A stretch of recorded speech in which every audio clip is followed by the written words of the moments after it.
রাখেনি, কেউ কথা রাখেনি। ৩৩ বছর কাটলো, কেউ কথা রাখেনি।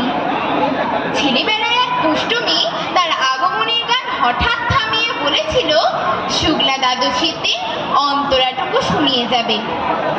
তারপর কত চন্দ্রভোগ অমাবস্যা চলে গেল, কিন্তু সেই দুষ্টুমি আর এলো না।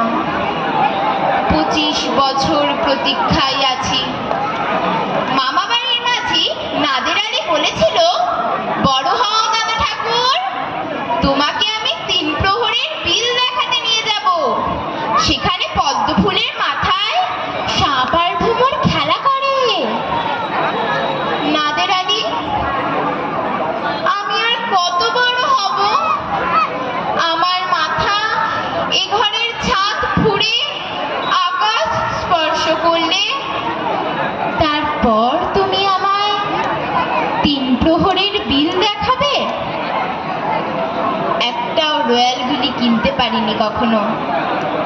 লাঠি লজেন্স দেখিয়ে দেখিয়ে চুষেছে লস্কর বাড়ির ছেলেরা। ভিখারির মতন চৌধুরীদের গেটে দাঁড়িয়ে দেখেছি ভিতরের রাস উৎসব।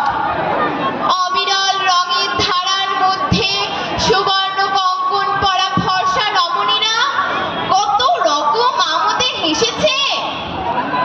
আমার দিকে তারা ফিরেও চায়নি। বাবা আমার কাঁধ ছুঁয়ে বলেছিলেন, দেখিস একদিন আমরাও। বাবা এখন অন্ধ, আমাদের দেখা হয়নি কিছুই। সেই রয়্যালগুলি, সেই লাঠি লজেন্স, সেই রাস উৎসব আমায় কেউ ফিরিয়ে দেবে না। বুকের মধ্যে সুগন্ধি রুমাল রেখে বরুণা বলেছিল, যেদিন আমায় সত্যিকারের ভালোবাসবে সেদিন আমার বুকেও এরকম আদরের গন্ধ হবে। ভালোবাসার জন্য আমি হাতের মুঠোয় প্রাণ নিয়েছি, দুরন্ত ষাঁড়ের চোখে বেঁধেছি লাল কাপড়, বিশ্ব সংসার তন্ন তন্ন করে খুঁজে এনেছি ১০৮টা নীল পদ্ম। তবু কথা রাখেনি বরুণা। এখন তার বুকে শুধুই মাংসের গন্ধ।